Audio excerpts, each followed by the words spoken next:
Hello there, Cancers. Welcome to your weekly tarot reading. What I'm feeling coming out here, and this is going to serve as your overall spiritual advice, a need to look at things in a situation from a different vantage point so that you can come to a clearer understanding as to where you stand in relations to other people, why other people are not doing things the way that you would do things, and why your communication overall with another person might be contentious or difficult. And so the need to kind of step outside of our shoes, put ourselves in other people's shoes to understand, all the things that they've been through. It's like walking a mile in somebody else's shoes so that you understand the person that they are and how, their life experiences have kind of created the person that they are right now. And I feel like for a lot of you, your ability to sympathize, your ability to empathize and to understand another person is very immense and very, very deep.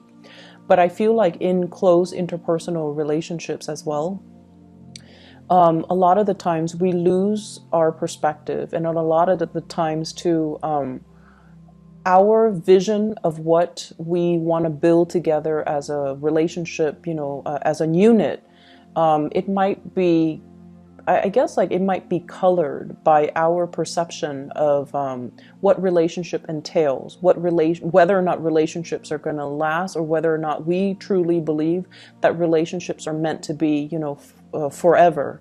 So I feel like there might be some ideological clashes between you and a partner, between you and even a business partner, or between you and family members, based on the transient lifestyle that they have led. It's like they've been through a lot of turmoil and hardships in their own lives, and they don't see everything as permanent and long lasting, and it's really hard for them to kind of commit.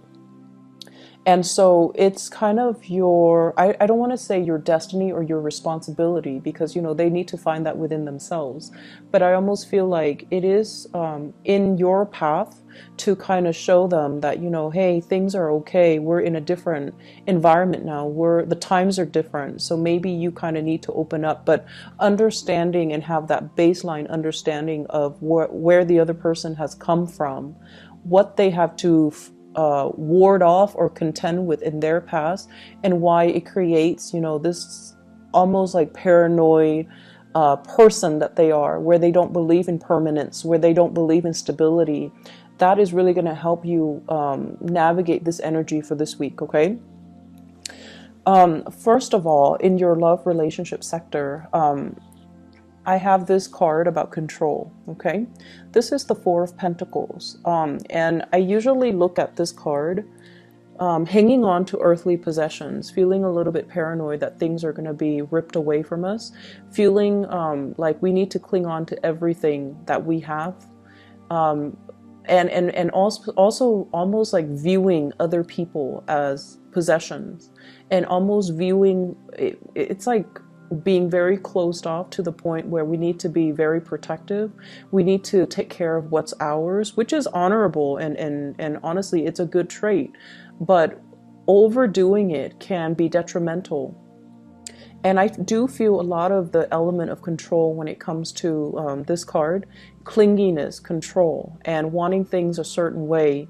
And I almost feel like, attributing our sense of self-esteem with our possessions, with the people that are in our midst.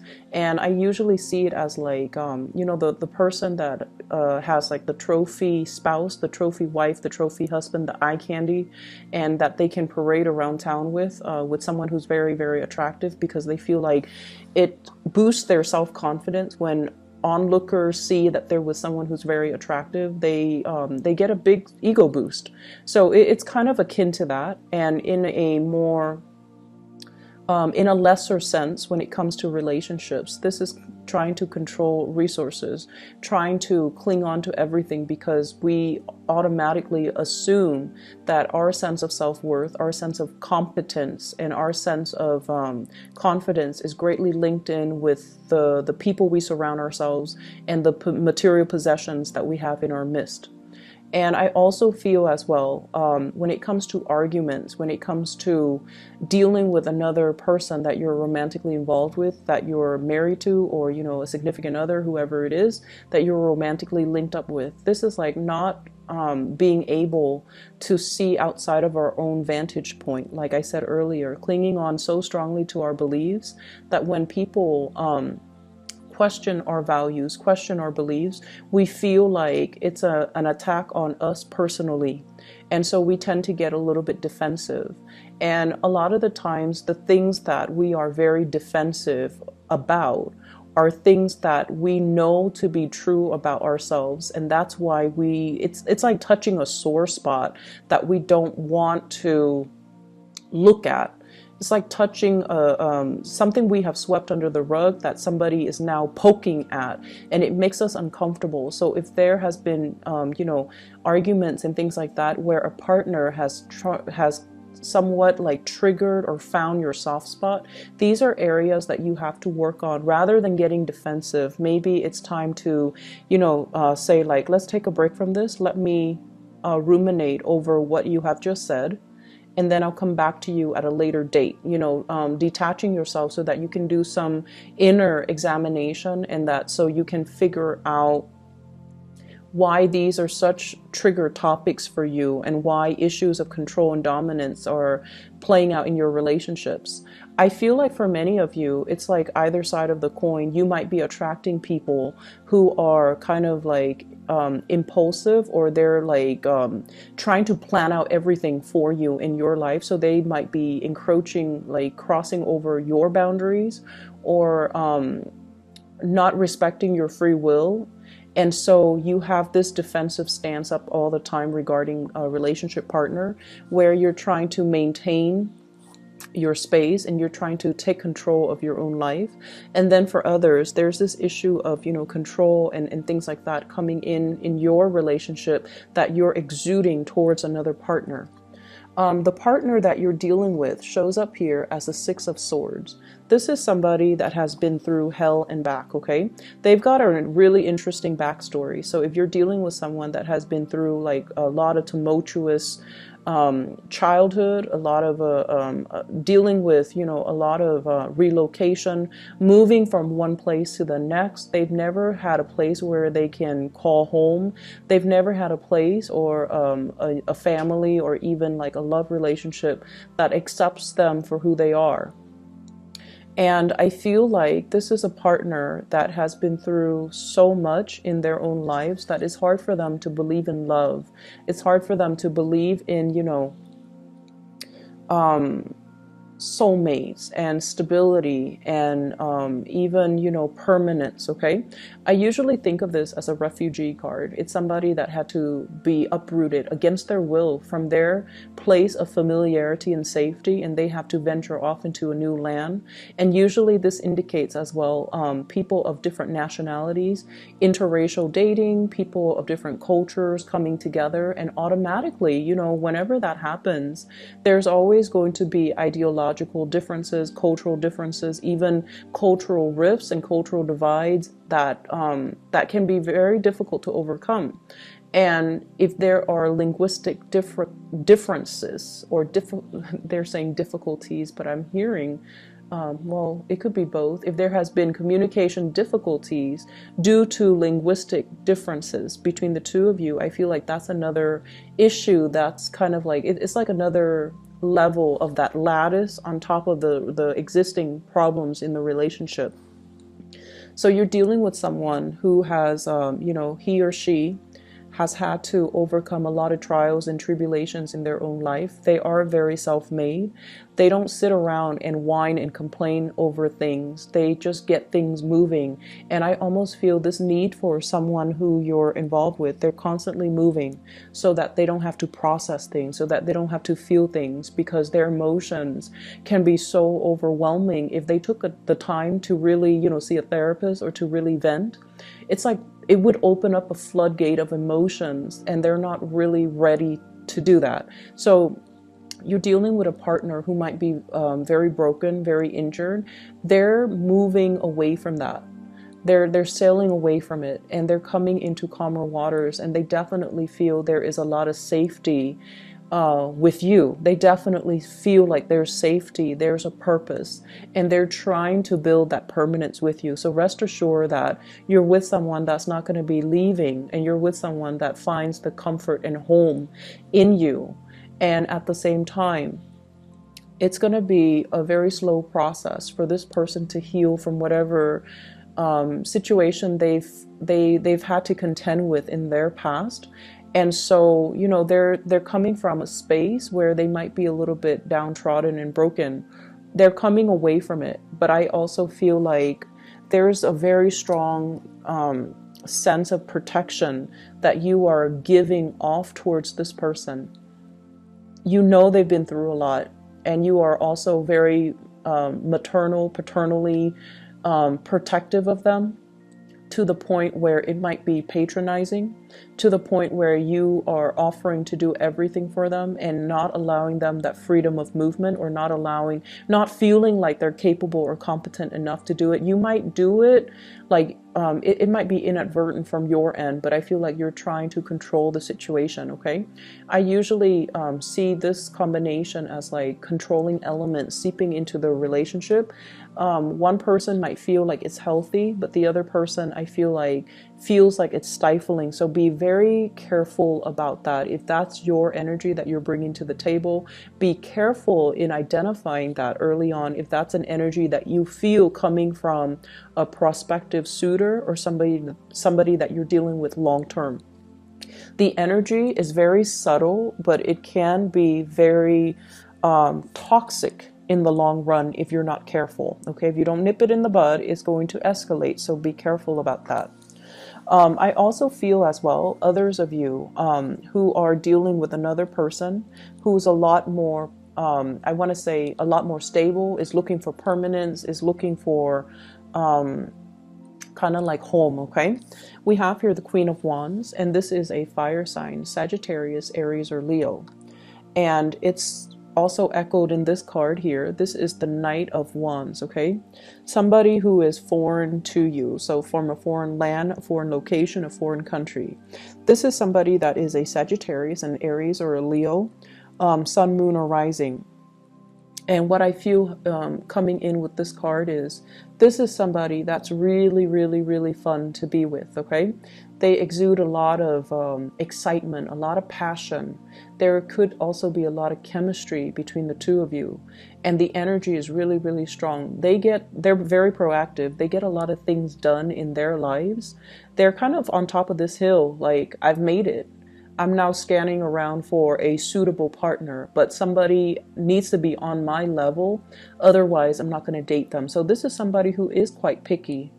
And if someone doesn't really, you know, they're on a hill, so they have a lot of prospects, right? They're looking at things from a bigger, larger vantage point, or a higher vantage point. And I feel like they see what you're about, and they need you to kind of like walk up this hill and meet them halfway, or they need to know that you're on their level in order for you to invest in them. And on your level doesn't mean material wealth. On your level doesn't mean professional like achievements. It basically means wanting the same things, wanting adventure, wanting expansion, wanting to, explore the world and look at the world as a playground, rather than, just going through the motions, work and home, and rather than looking at the world with a pessimistic view. I feel like they want an equal partner in fun and adventure, and I feel like they're going to be a really good person to travel with. They're a good person for you to expand your worldview, your consciousness with. This is not somebody who is narrow-minded, okay? I feel like, they have their preconceived notions, like what the world is supposed to be, but they also make a lot of allowances for other people. They tolerate. I'm getting like a very tolerance, a very understanding, a very maternal vibe with this person, where they care about people. They care about humanitarian ideals and goals. And I feel like they connect to people not as foreigners or like you're from this country, you're from that country, but they have this sense of collective consciousness where they see everybody as a human race, and they don't have any prejudice. They don't have any narrow-mindedness or tunnel vision when they deal with other people. And I feel like for them, there's also this innocent, trustworthy, and trusting energy that they bring to the table where they don't really believe anyone is out to hurt other people. So you might think it's naivety, but I feel like it's more giving everyone the benefit of the doubt. So you have someone that is really, it's like providing a breath of fresh air in your life and a fresh perspective. And because of that, I almost feel like they're really exciting to be around.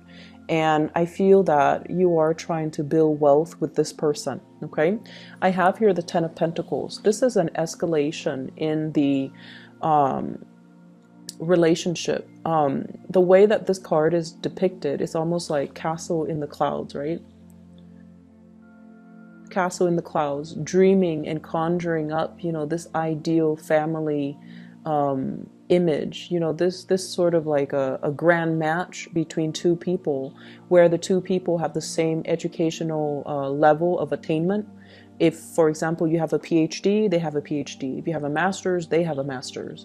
If you have a law degree, they might be, if you're a lawyer, they might be a doctor. It's somebody who's very, very similar in professional achievements, educational achievements, someone who is a really, really good match.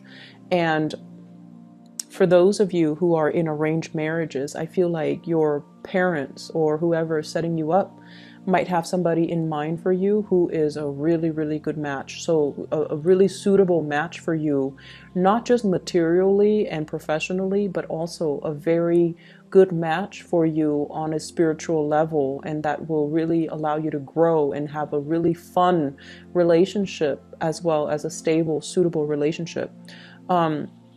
You know, when I look at this card, I think about royalties and how back in the days, people kind of like, it's like a political marriage. But I feel like with this card and with the energies that it's wedged in between, you're meeting somebody that is a really good match for you. And I feel like there is this nesting instinct that's going to come naturally to the two of you, okay? Nesting instincts, people assuming their specified gender roles. So even for same-sex couples, it's almost like one person will step up and assume the feminine role, the other person will automatically then assume the masculine role. So whatever that means to you in every relationship, even same-sex relationships, we kind of need to embody the yin and yang energy in order for the energy to flow well. And I feel like there's this natural affinity that you have with another person where one person embodies the yin energy and the other person that yang energy. And so things will move along very, very smoothly. And as a result of that, we're going back to the first card. This is about, you know, relinquishing control. This is about allowing your partner the freedom and also the opportunity to step up and, you know, take control of situation, or also allowing, you know, the natural flow of who's in control and who's relinquishing, just allowing that to naturally calibrate between you and another partner rather than forcing a connection, rather than, you know, having it a specific way. I do feel for many of you in relationships, you are at a point where you are trying to, you know, your nesting instincts are kicking in. You are trying to build something with a relationship partner. So you might be conscious or, you know, a lot more aware about your spending, which is a good thing. You are a lot more conscious about saving up. You are a lot more conscious about, you know, taking care of your relationship partner, wanting to purchase a property, wanting to buy a house, wanting to buy a car, wanting to, you know, save up for the children's college funds. So you're doing practical things to sort out and balance out your resources just so that you can pass some things along, pass down a legacy, pass down an inheritance, and leave something of lasting value to your children because somebody is triggering this nesting instinct within you. In other areas of your life, I do have a spiritual advice that's coming into the picture for you. And I feel like for some of you, and I know it's supposed to be, you know, spiritual advice, but I'm seeing it here, so I'm just going to say it. I feel like you have an ex that's still haunting you for some of you, and you have moved away from it, but I feel like you can't be rid of them. That's what it feels like to me. They're either relentless, like they won't let go of the connection, or you're not being clear enough. And this is something I've mentioned before many times for Cancerian people, especially the men, especially the Cancerian men. You're really nice people, and a lot of the times you send, you know, confusing messages to the people that you're interacting with. And take a page out of the, I want to say, what sign is very final? Capricorn. Take a page out of the Capricorn playbook when it comes to, you know, exes and relationships, okay? When they're done, they go silent. They don't even need to entertain that person. When they're done, Capricorns are done, they will ghost you. And you will never ever know, you know, did the Capricorn person die? Are they okay? How could they not respond to me? Well, it's because they're very final. And also, it's because they also, and I feel like this is their incentive or their, you know, rationale for doing what they do. It's because they don't want to open up that door of communication and have you confused, or they don't want to, you know, lead the other person on. So I feel like with Capricorns, when it's done, it's really done. They close the door for good and they move on, and you won't hear anything from them. And I feel like with you Cancers, I feel like it's very difficult for you to do that. And you might chalk it up to playing nice and being courteous. But what it does is that it creates hope from the other side, from the other person, that, oh, they're still talking to me. They might want me back. Maybe not now, but one day. So I'll keep knocking at that door. And that's not fair to the person that you're dealing with. And I feel like you have an ex here that's a little bit ruthless and a little bit relentless and a little bit like someone who tries to keep coming back. And I feel like you need to be very firm, and you need to, you know, out of respect for your current relationship right now, you need to be very firm about setting your boundaries with exes, okay? And the reason I say exes here, we have the Death card. You moving on. You've already decided you're going to move on. You've already physically, emotionally, mentally moved on, and somebody's coming knocking. Someone who still carries a torch for you. Someone who might have had like a very passionate one-night stand, fling, relationship, even marriage with you, and they're relentless. They're pursuing you, and they don't even have to be a fire sign. I just feel their energy floating around you.